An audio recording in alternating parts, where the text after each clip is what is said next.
नमस्कार दोस्तों, मेरे YouTube channel DS mathematics classes में आपका एक बार फिर से स्वागत है। आज का जो लेक्चर है वो BSc सर्टिफिकेट मैथमेटिक्स के स्टूडेंट्स के लिए है, जिसमें हम पेपर सेकेंड डिफरेंशियल इक्वेशन की बात करेंगे। और ये जो लेक्चर है ये इस बुक के चैप्टर फर्स्ट का 15 लेक्चर है। इस लेक्चर के अंदर हम फर्स्ट डी के कुछ इंपॉर्टेंट जो भी क्वेश्चन थे उनकी बात करेंगे। कहने का मतलब है, आपको जो लास्ट लेक्चर था उस लेक्चर में आपको बताया था कि किसी भी first order and first degree के डिफरेंशियल इक्वेशन को होमोजेनियस डिफरेंशियल इक्वेशन किस प्रकार से चेंज किया जाता है और फिर उसको सोल्व कैसे किया जाता है। ठीक भाई, तो उसी प्रोसीजर को आगे बढ़ाते हुए आज हम इस लेक्चर के अंदर भी आपके एक्सरसाइज फर्स्ट डी के कुछ इंपॉर्टेंट क्वेश्चन से सोल्व करेंगे। ठीक भाई, जिनमें से आपका इंपॉर्टेंट क्वेश्चन है क्वेश्चन नंबर फर्स्ट। ठीक है भाई, तो क्वेश्चन नंबर फर्स्ट देखिए। क्वेश्चन नंबर फर्स्ट में है differential equation 2x + 3y - 5 × dy/dx + 3x + 2y - 5 = 0। ठीक भाई, ये आपको डिफरेंशियल इक्वेशन दी गई है first order and first degree की।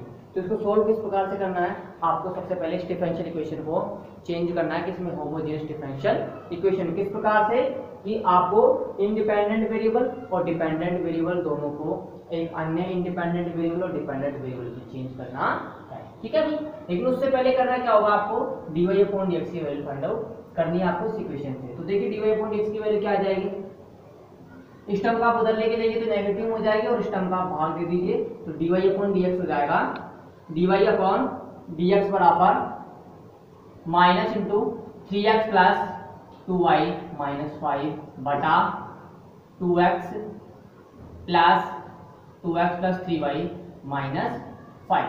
ठीक भाई, तो ये आपका किसका मान आ गया, dy/dx का मान आ गया।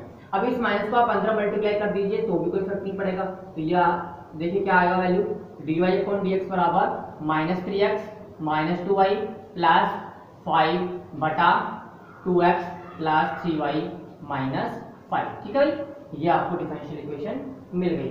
अब आप यहाँ पे कंपेयर करते हो तो देखो यहाँ पे a का मान कितना आ रहा है -3, b का मान कितना आ रहा है -2, कैपिटल A का मान आ रहा है 2 और कैपिटल B का मान आ रहा है 3। कहने का मीनिंग है कि इन चारों से अपन को क्या फाइंड आउट करना है, अपन को small a upon capital A और small b upon capital B का रेशियो फाइंड आउट करना है। ठीक भाई, तो small a upon capital A की वैल्यू कितनी है, small a upon capital A की वैल्यू है 3/2। ठीक भाई, तो यहाँ पे इसकी वैल्यू तो कितनी है 3/2 और इसकी वैल्यू कितनी है 2/3। कहने का मतलब है दोनों के दोनों रेशियो क्या है, डिफरेंट है। ठीक है भाई, small a upon capital A और small b upon capital B दोनों के दोनों क्या है, डिफरेंट है। डिफरेंट का आपको मैंने बताया था केस फर्स्ट के अंदर करना क्या है, आपको इंडिपेंडेंट वेरिएबल x और डिपेंडेंट वेरिएबल y को नए इंडिपेंडेंट वेरिएबल x और नए डिपेंडेंट वेरिएबल y में चेंज करना है। ठीक भाई, तो देखो चेंज किस प्रकार से करना है, तो देखो माना स्मॉल x बराबर capital X plus small h और स्मॉल y बराबर capital Y plus small k। ठीक भाई, ये आपने मान लिया कि स्मॉल x की वैल्यू क्या है, कैपिटल X प्लस h और स्मॉल y की वैल्यू क्या है, कैपिटल Y प्लस k। ठीक है, अब देखिए यहाँ से dy/dx की वैल्यू क्या हो जाएगी, dy/dx की वैल्यू हो जाएगी y की वैल्यू क्या है, y की वैल्यू है कैपिटल Y प्लस k। ठीक भाई, तो यहाँ से ये हो जाएगा b/y+k/dx। अब यहाँ पे आप k क्या है, कांस्टेंट है, तो k का अगर आप x के सापेक्ष डिफरेंशिएशन करते तो कितना आएगा 0। तो ठीक भाई, तो ये आ जाएगा d/y/d स्मॉल x। लेकिन आपको पता है कैपिटल Y क्या है, कैपिटल Y डिपेंडेंट वेरिएबल है और कैपिटल X क्या है, इंडिपेंडेंट वेरिएबल है। कहने का मतलब है कैपिटल Y तो फंक्शन है कैपिटल X का और कैपिटल X फंक्शन है स्मॉल x का। तो आप इसको इस प्रकार से भी लिख सकते हैं d/y upon d/x into d/x upon dx। ठीक भाई, अब देखिए यहाँ पे आप स्मॉल x बराबर कैपिटल X प्लस h है, तो आप क्या कीजिए, आप वैल्यू फाइंड आउट कीजिए d/x upon d small x की। तो d/x upon d small x की वैल्यू कितनी आ जाएगी, इसकी वैल्यू आ जाएगी 1। तो ये हो जाएगा d/y अपॉन d/x। ठीक भाई, तो ये आपकी इक्वेशन नंबर 1 हो गई, ये आपकी इक्वेशन नंबर 2 हो गई और ये आपकी इक्वेशन नंबर 3 हो गई। ठीक भाई, अब आपको करना क्या है, इक्वेशन 2 और 3 का मान कहाँ रिप्लेस करना है, इक्वेशन नंबर 1 में। देखिए समीकरण 2 व 3 का मान 2 है, 3 का मान समीकरण 1 में रखने पर। ठीक भाई, समीकरण 1 में रखने पर देखो क्या आ रहा है, d capital Y upon d capital X बराबर -3 capital X -2 capital Y -3h -2k plus 5 बटा 2 capital X plus 3 capital Y -5 plus 2 small h plus 3 small k -5। ठीक भाई, हाँ -5। अब देखिए आप यहाँ पे आपने इस डिफरेंशियल इक्वेशन को किसमें चेंज कर दिया, y और x में थे डिफरेंशियल इक्वेशन, स्मॉल y और स्मॉल x में, आपने इसको चेंज कर दिया कैपिटल y और कैपिटल x में। ठीक है, अब इस डिफरेंशियल इक्वेशन को आपको होमोजेनियस डिफरेंशियल इक्वेशन में चेंज करना है, तो करना क्या होगा, आपको जहाँ पे x और y की घातों का योग शून्य आया है, जिस टर्म्स में x और y की घातों का योग शून्य आया है, उसको क्या मानना है, आपको 0 के बराबर मानना है। तो आप देखते हैं ये जो टर्म है -3h -2k प्लस 5 है, इसमें x और y की घातों का योग कितना आ रहा है, 0 आ रहा है, और इधर भी x और y की घातों का योग कितना आ रहा है, 0 आ रहा है। तो आप यहाँ से क्या मान सकते हो कि माना -3h -2k प्लस 5 बराबर 0, और ये आ रहा है 2h प्लस 3k -5 बराबर 0। ठीक भाई, अब देखिए यहाँ पे देखिए जब इनकी वैल्यू 0 है तो आप क्या लिख सकते हैं, d capital Y upon d small x बराबर -3 capital X -2 capital Y upon 2 capital X plus 3 capital Y. ठीक भाई, तो ये हो गया आपकी इक्वेशन नंबर 4।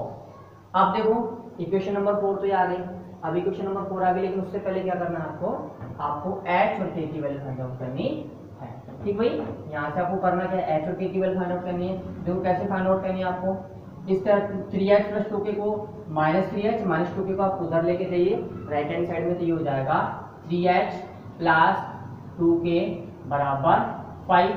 ठीक भाई, और ये हो जाएगा 2h प्लस 3k बराबर 5। ठीक भाई, तो ये हो जाएगा। अब आप जब इसको सोल्व करते हो तो सोल्व करने पे यहाँ पे आप सोल्व करो, इसको सोल्व करने के लिए आपको करना क्या होगा, इस इक्वेशन को 3 से मल्टीप्लाई करो, इसको 2 से मल्टीप्लाई करो और इसमें से घटा दीजिए। ठीक है, तो आप देखते हैं कितना आ रहा है, 3 तिया 9 और 2 दूनी 4, 9 में से 4 गया तो कितना बचा 5, तो ये हो गया 5h, ये 3 दूनी 6 3 दूनी 6 कैंसिल हो गया, 5 तिया 15 और 10, ये हो गया 5।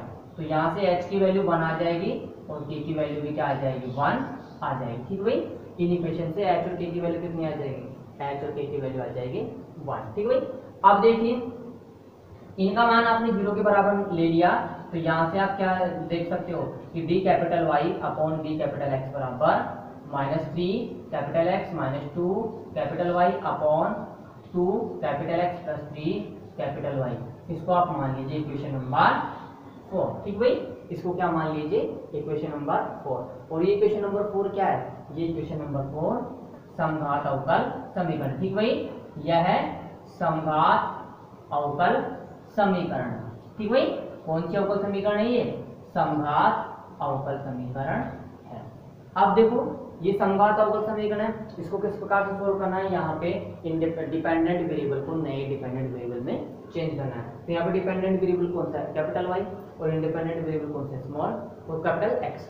तो डिपेंडेंट वेरिएबल कैपिटल वाई को चेंज कीजिए किसमें, नए अन्य डिपेंडेंट वेरिएबल कैपिटल वी में। ठीक है भाई, देखिए क्या वैल्यू आएगी इसकी, पुट कैपिटल वाई बराबर कैपिटल बी इंटू एक्स। ठीक भाई, ये हो जाएगा इक्वेशन नंबर 5। अब इसका क्या कैपिटल वाई का क्या करना है, आपको कैपिटल वाई का कैपिटल एक्स के साथ डिफरेंशिएशन करना है। तो डिफरेंशिएशन देखिए क्या आएगा, D capital Y upon D capital X बराबर V plus x D capital V upon D capital X, और ये हो जाएगी आपकी इक्वेशन नंबर 6।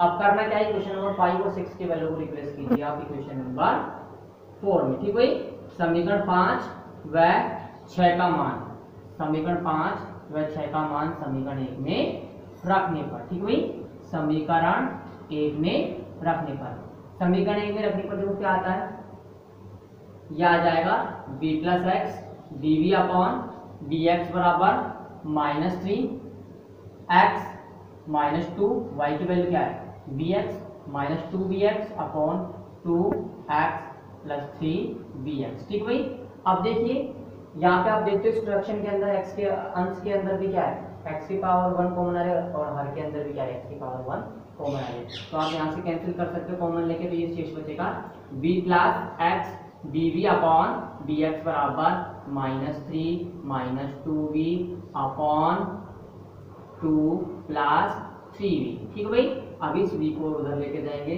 तो ये किस में हो जाएगा, नेगेटिव हो जाएगा, तो x dv अपॉन dx बराबर हो जाएगा -3 minus 2v minus 2v minus 3v square बटा 2 प्लस 3v। ठीक है, अब देखिए यहाँ से पूरे टर्म से क्या कॉमन आ रहा है, सभी टर्म से माइनस कॉमन आ रहा है क्या, और फिर उसके बाद क्या आ रहा है 3v square plus 4v plus 3 आ रहा है। ठीक है भाई, तो आप इसको लिख सकते हो x dv अपॉन dx बराबर x dv अपॉन dx बराबर minus 3v square plus 4v plus 3 बटा यह आ जाएगा 3v प्लस 2। ठीक है भाई, अब देखिए आपको करना क्या है, अब आपको क्या करना है, चरों का पृथक्करण करना है। ठीक भाई, तो आपको क्या करना है नेक्स्ट आपको अप्लाई करना है वेरिएबल ऑफ सेपरेशन। ठीक भाई, कौन सा मेथड अप्लाई करना है, चरों का पृथक्करण।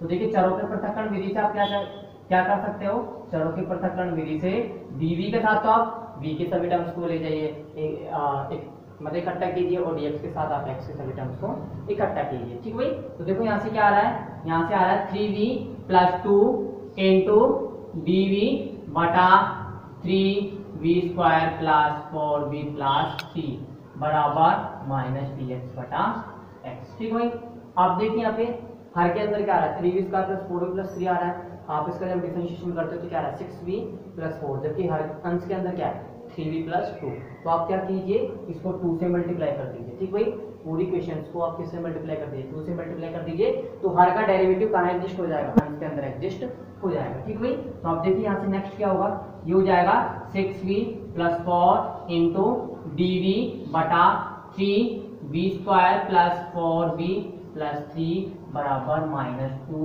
dx बटा x। ठीक है भाई, अब करना क्या है आपको, दोनों पक्षों का समाकलन।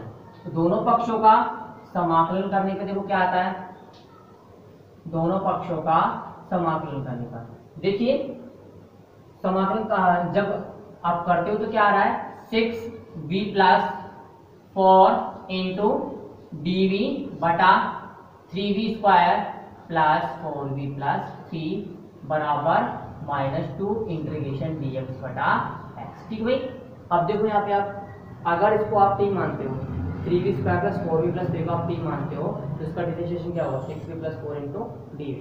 ठीक है भाई, तो ये हो जाएगा, इसका मान तो हो जाएगा dt, उसका मान हो जाएगा t। कहने का मतलब है इसका डेरिवेटिव अंश के अंदर एग्जिस्ट है, दैट मींस इसका समाकलन क्या होगा, इस टर्म का समाकलन होगा log 3v square plus 4v plus 3। ठीक भाई, इसका समाकलन क्या होगा, इसका समाकलन होगा log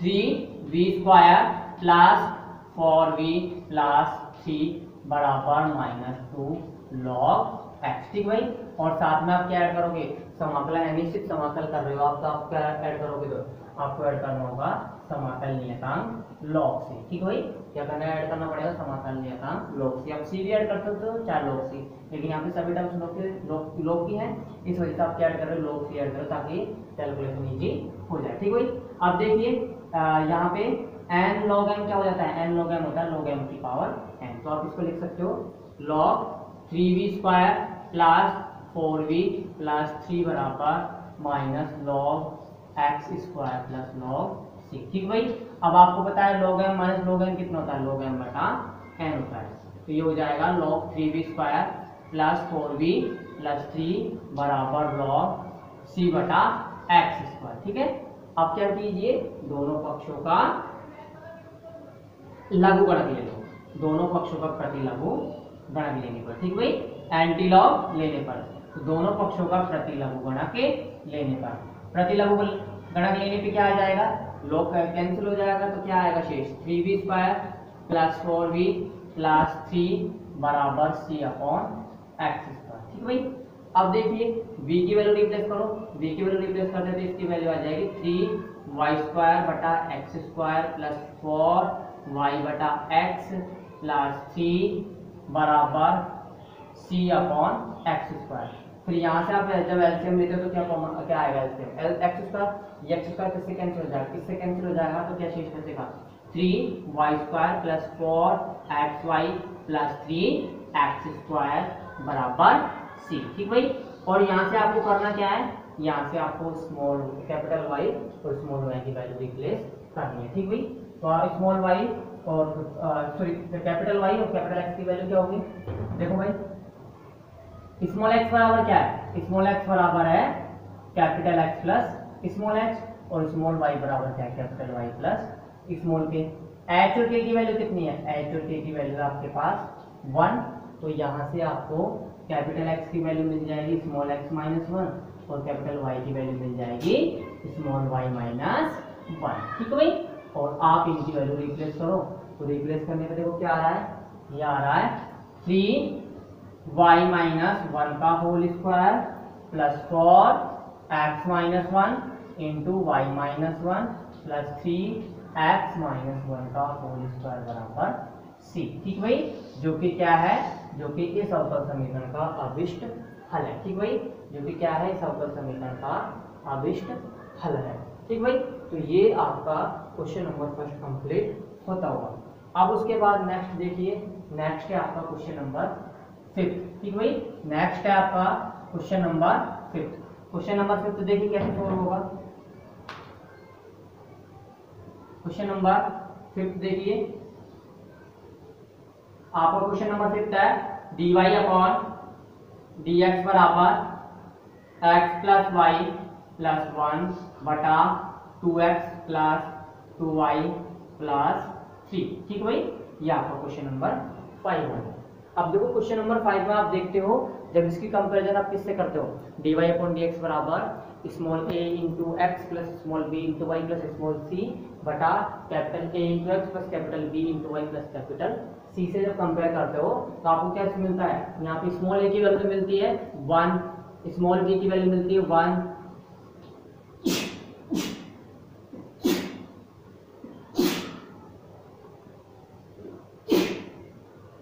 कैपिटल ए की वैल्यू मिलती है स्मॉल 2 और कैपिटल बी की वैल्यू मिलती है स्मॉल 2। ठीक है भाई।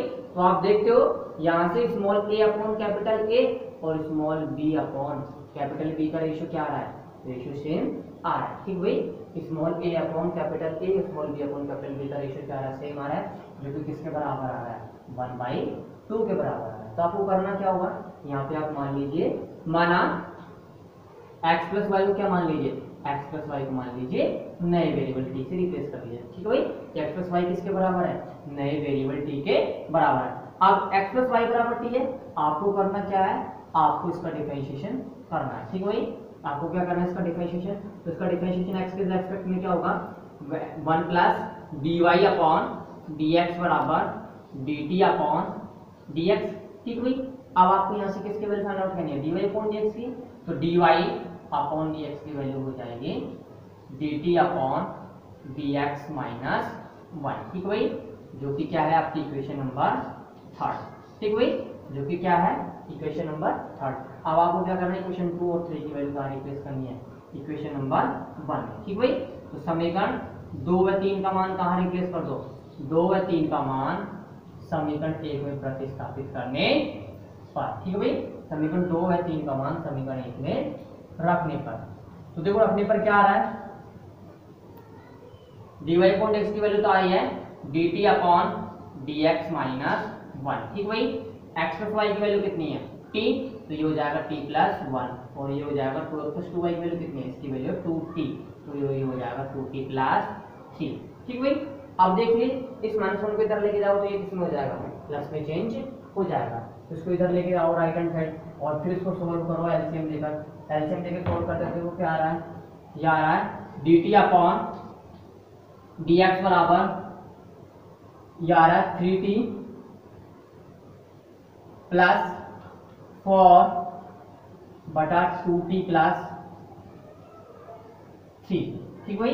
ये क्या आ रहा है 3t plus 4 plus upon 2t plus 3 आ रहा है। ठीक भाई, अब आप देखते हुए differential equation first order first degree की, लेकिन किससे सोल्व हो रही है, ये चरों के पृथक्करण विधि से सोल्व हो रही है। तो आपको करना क्या है, चरों का पृथक्करण अप्लाई करना। ठीक भाई, तो चरों के पृथक्करण विधि से, चरों के पृथक्करण विधि से देखो क्या लिख सकते हैं आप, इसको लिख सकते हैं,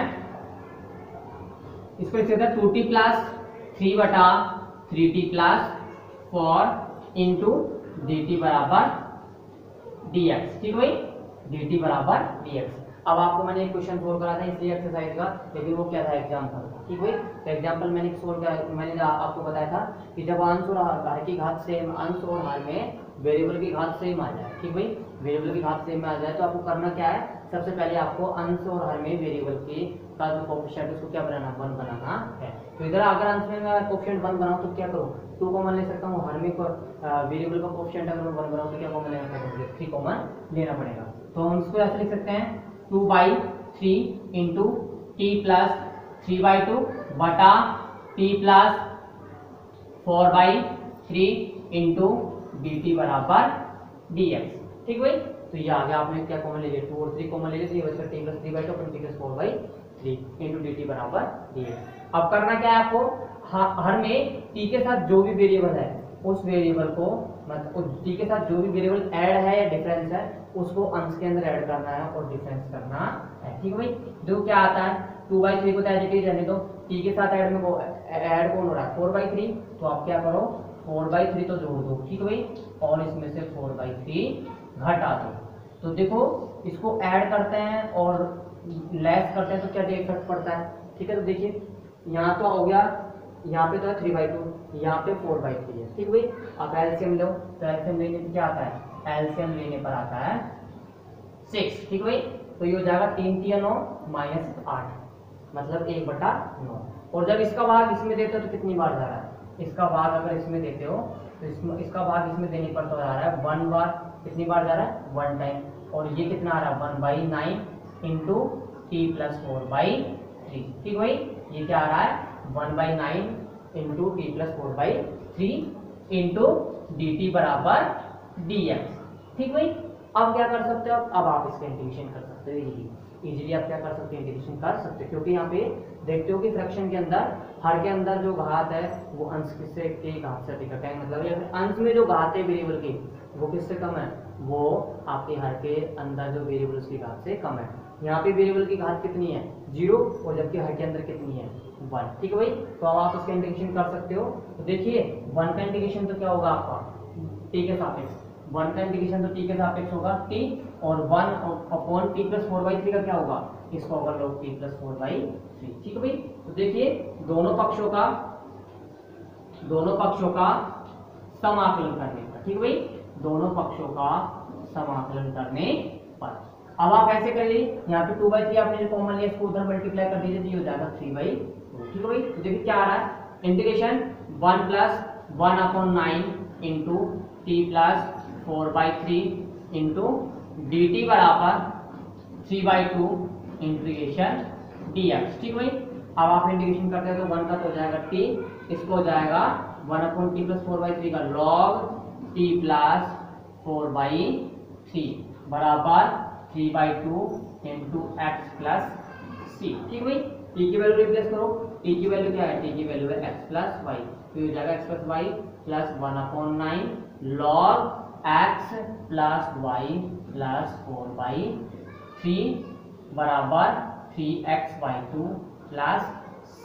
ठीक भाई, अब आपको क्या करना है, अब आप देखिए इधर 3x/2 है, जबकि इधर कितना है x है, इसको इधर लेके जाइए तो 3/2 में से एक कैंसिल हो जाएगा तो कितना बचेगा 1, तो ये हो जाएगा y plus 1/9 into log x plus y plus 4/3 बराबर x/2 प्लस c। ठीक भाई, जो कि क्या है, जो कि आपका डिफरेंशियल इक्वेशन का रिक्वायर्ड सॉल्यूशन है। ठीक भाई, जो कि डिफरेंशियल इक्वेशन क्या है, रिक्वायर्ड सॉल्यूशन है।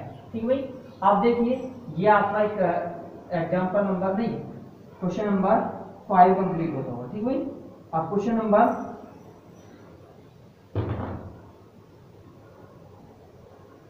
6 देखिए। ठीक भाई, क्वेश्चन नंबर 6 देखिए भाई, नेक्स्ट क्वेश्चन नंबर 6 है आपका dy अपॉन, मैं डायरेक्टली लिखा हूं उसको d Y upon D x बराबर एक्स माइनस वाई माइनस 2 बटा 2x माइनस 2y माइनस 3। ठीक है भाई, आप यहाँ पे इस क्वेश्चन को इस प्रकार से कर सकते हो जैसे हमने ये क्वेश्चन किया था क्वेश्चन नंबर 5। यहाँ पे आप देखते हो कि यहाँ पे स्मॉल ए की वैल्यू आ रही है 1, स्मॉल बी की वैल्यू आ रही है -1, कैपिटल ए की वैल्यू आ रही है कैपिटल ए की वैल्यू आ रही है 2 और कैपिटल बी की वैल्यू आ रही है -2। ठीक भाई, तो यहाँ से आप क्या निष्कर्ष निकाल सकते हो कि स्मॉल ए बटा कैपिटल ए बराबर स्मॉल बी बटा कैपिटल बी। इसका मान कितना है? जिसका मान है -1/2। कहने का मतलब है इन दोनों का रेशियो क्या आ रहा है? सेम आ रहा है, किसके बराबर आ रहा है? -1/2 के बराबर आ रहा है। ठीक है भाई, तो अब आपका को करना क्या है? आपको उसको डिफरेंशियल इक्वेशन को सोल्व करना है सेकंड केस से। ठीक है भाई, तो किस प्रकार से सोल्व करना है? आप क्या करिए, x माइनस वाई को क्या मान लीजिए? t मान लीजिए। ठीक भाई, x माइनस वाई को मान लीजिए t। फिर डिफरेंशिएशन कीजिए। डिफरेंशिएशन करते हैं इसका इक्वेशन 2 का x के रेस्पेक्ट में, तो ये आ रहा है 1 minus D Y upon D x बराबर D T upon D x. ठीक है भाई, और यहाँ से किसकी वैल्यू आ रही है? यहाँ से d Y upon D x की वैल्यू आ रही है जो कि क्या आ रही है? 1 minus d T upon D x. ठीक भाई, क्या आ रही है? 1 minus d T upon D x. तो ये कौन सी इक्वेशन हो गई? ये हो गई आपकी इक्वेशन नंबर 3। अब करना क्या है? इक्वेशन 2 और 3 की वैल्यू कहाँ रिप्लेस कर दो? समीकरण 2 है 3 का मान, 2 है 3 का मान आपको क्या करना है? समीकरण 1 में रखना है। ठीक भाई, समीकरण 2 है 3 का मान समीकरण 1 में रखने पर देखो क्या आएगा? समीकरण 1 में रखने पर देखिए dy अपॉन dx की वैल्यू तो क्या है? ये तो है 1 minus T T upon D x. ठीक भाई, और x माइनस वाई की वैल्यू कितनी है? x माइनस वाई की वैल्यू है t, तो ये हो जाएगा t माइनस 2, और 2x माइनस 2y की वैल्यू कितनी है? 2t, तो ये हो जाएगा 2t माइनस t। ठीक भाई, अब क्या करो? अब इस T T upon D x को उधर लेके जाओ राइट हैंड साइड, और इस टर्म को लेफ्ट हैंड साइड लेके जाओ, तो ये तो जाएगी नेगेटिव और वो हो जाएगी पॉजिटिव। ठीक भाई, तो देखो क्या आता है? D T upon D x की value, D T upon D x की वैल्यू आती है D T upon D x की जो वैल्यू है वो है 1 माइनस टी माइनस 2 बटा 2t माइनस 3। ठीक भाई, अब यहाँ से आप एलसीएम लेते हो तो देखो क्या आ रहा है? 2t minus 3। ठीक भाई, तो ये आ रहा है 2t माइनस t, ये तो हो गया t, और ये हो गया -3 प्लस 2, तो ये हो गया माइनस का 1। ठीक भाई, आप क्या करो? चरों का पृथक्करण कर दो, क्योंकि यहाँ क्या हो रहा है? यहाँ पे t की टर्म है और x की टर्म है, मतलब आप क्या कर सकते हो? चरों का पृथक्करण विधि अप्लाई कर सकते हो। ठीक भाई, तो चरों के पृथक्करण विधि से देखिए क्या आता है? चरों की पृथक्करण विधि से देखो क्या आ रहा है? 2t माइनस 3 बटा t minus 1 into D T बराबर डी एक्स। ठीक भाई, अब आप क्या करो? अब आप इस t माइनस 1 का भाग किस में दो? आप t माइनस 1 का भाग दो हर में, तो हर में भाग देने पा रहा है 2 माइनस 1 अपॉन t माइनस 1। ठीक भाई, तो ये आ रहा है, और साथ में क्या है? डी टी बराबर डी एक्स। अब दोनों पक्षों को क्या करो? समाकलन, दोनों पक्षों का आप समाकलन कर सकते हो। तो देखो समाकलन करने पे क्या आ रहा है? दोनों पक्षों का समाकलन करने पर।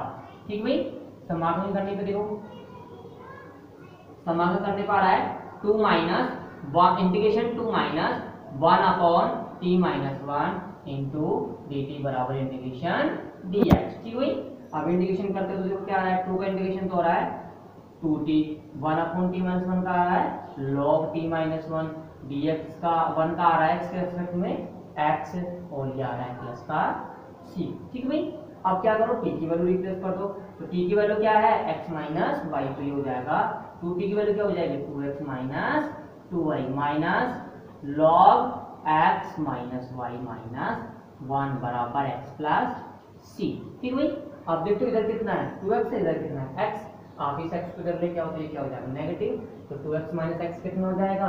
ये हो जाएगा x। ठीक है भाई, क्या हो जाएगा? x हो जाएगा। तो देखिए क्या आ रहा है फाइनली सॉल्यूशन? फाइनली सॉल्यूशन आ रहा है x minus 2y minus log x minus y minus 1 बराबर c। ठीक है भाई, जो कि क्या है?